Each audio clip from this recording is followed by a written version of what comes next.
Ramdam agad ang pagluwag ng trapiko sa ilang pangunahing kalsada sa Maynila kasunod po ng pagbabawal sa mga bus na pumasok sa lungsod kung walang sariling terminal doon. Pero kung gumaan ang trapiko sa Maynila, bumigat naman daw ang daloy ng mga sasakyan sa Quezon City, partikular na sa Rotonda dahil doon na ngayon nagbababa ng pasahero ang mga bus.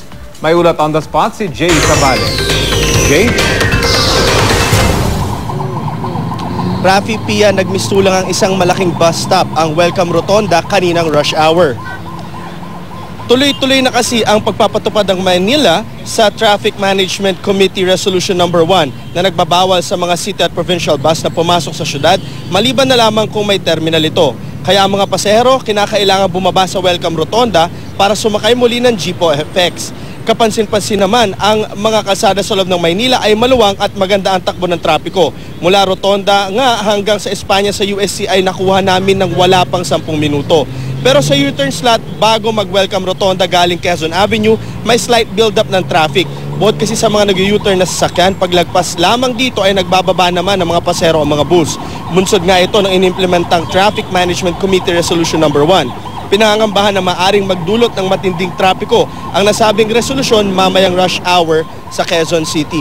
At naririto nga tayo ngayon sa may overpass sa taas mismo ng Welcome Rotonda. Ipapakita natin sa inyo yung U-turn slot kung saan nagkakaroon ng slight build-up.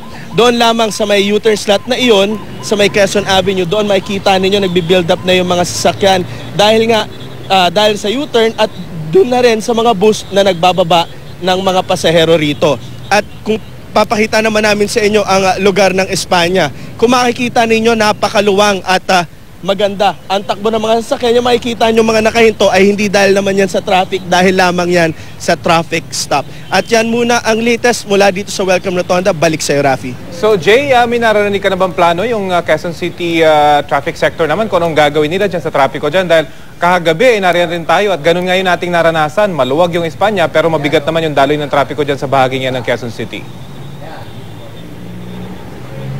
Sa ngayon, Rafi, wala pa tayo nakakausap sa may Quezon City LGU ukol nga rito. At ngunit inaasahan natin na siguro sa mga susunod na araw o maybe mamaya ay meron na silang magiging solusyon sa nangyayari. Rafi? So Jay, meron bang abiso yung mga traffic personnel dyan kung ano yung pwedeng daanan ng mga tao na galing ng Quezon Avenue para maiwasan yung particular na lugar na yan bago sila lumusot ng Espanya? Sa ngayon, wala rin binibigay na mga ruta na pwedeng daanan ng ating mga motorista. Kaya hanggang ngayon nga, sa mga oras na ito, ay meron pa ring slight build-up ng traffic dito. Rafi? Okay, maraming salamat, Jay Sabale.